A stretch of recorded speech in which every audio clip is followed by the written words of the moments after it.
एक किसान था। वो किसान बड़ा दुखी था, गरीब था, धन का अभाव था, घर में भी झगड़ा होता था, बड़ा परेशान रहता। अब नित्य प्रति सिर पकड़ कर के भगवान से प्रार्थना करता, हे भगवान मुझे उठा ले, मुझे उठा ले, मुझे उठा ले। पुकार करते करते एक दिन भगवान ने सुन लिया। भगवान ने अपने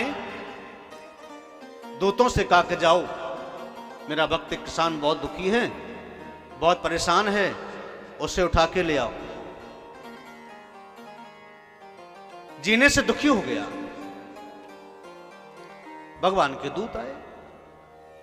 अब किसान बेचारा गया था खेत जोतने के लिए। जाकर के भगवान के दूतों ने कहा, भाई चलो आपका संदेश आया है, धर्मराज ने आपको बुलाया है, संसार को परिवार को छोड़कर के आप चलिए। किसान ने कहा, प्रभु अभी मेरी एक हरैया जोती है, 4 हरैया बाकी हैं, इन्हें पूरा कर लेता हूं, तब तक आप प्रतीक्षा करो। दूत बैठ गए। हरैया चारों पूरी हो गई। फिर दूतों ने कहा, भाई चलो विमान लेकर के आए हैं, आपकी प्रतीक्षा कर रहे हैं, आप संसार से परिवार से बहुत दुखी हो गए। किसान ने कहा, प्रभु अभी मेरे बेटी की सगाई हुई है कल ही, अभी बेटे का विवाह कर लेता हूं, उसके बाद में आप 6 महीने के बाद आ जाना, तब चलूंगा। दूत चले गए। भगवान ने पूछा, क्या हुआ भाई? दूतों ने कहा, प्रभु अभी आने की इच्छा नहीं है, बेटे का विवाह करना है, 6 महीने का टाइम दिया। बोले कोई बात नहीं, 6 महीने के बाद फिर जाना। बेटे का विवाह हो गया, 6 महीने के बाद में फिर आ गई। फिर किसान से कहा, भाई चलो, आपने 6 महीने के लिए बोला था। फिर किसान ने कहा, अभी तो बेटे का विवाह हुआ है, एक पोता हो जाए, उसका मुंह देख लूं, उसके बाद चलूंगा, 6 महीने और ठहर जाओ। फिर विमान लेके चलेगी किसान, दूत।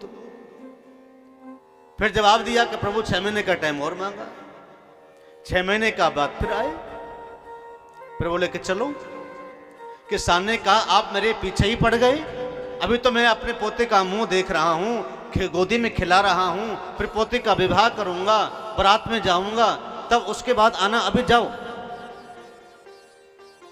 मैं आपको ये समझाना चाहता हूं कि संसार में, चाहे घर में, परिवार में, चाहे कितना भी दुखी हो जाए, चाहे तुम कहते हो हे प्रभु उठा लो, लेकिन जब उठाने की बारी आएगी तो नहीं जाओगे। अभी नहीं, अभी नहीं, अभी तो और जी लो। वो तो शुक्र मनाओ कि भगवान ने आपको जरावस्था दे दी, बुढ़ापा दे दिया, जो शरीर किसी काम का ही नहीं बचेगा, फिर तो कहेगा फिर तो जाना ही पड़ेगा ना।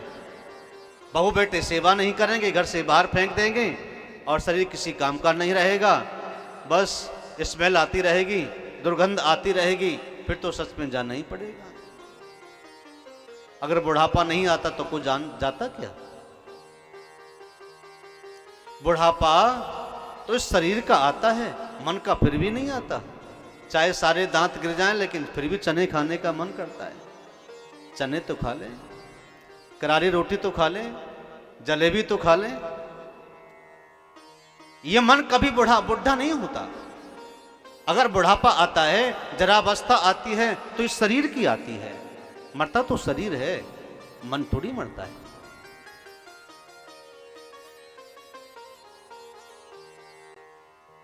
इसलिए आसक्तियों को त्याग करके प्रभु की ओर वही जाता है जिस पर भगवान की कृपा हो जाए, संत कृपा हो जाए, भगवंत कृपा हो जाए।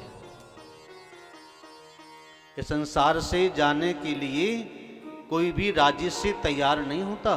तैयार वही होता है जो संसार से सच में त्याग कर दे संसार का। और ये त्याग हर व्यक्ति कर नहीं सकता। त्याग तो वही कर सकता है जिसमें भगवान की रुचि हो जाए। सब्सक्राइब करें रामकृष्ण शास्त्री जी के YouTube चैनल को और हमारे वीडियोस को सबसे पहले देखने के लिए बेल आइकन को दबाना न भूलें।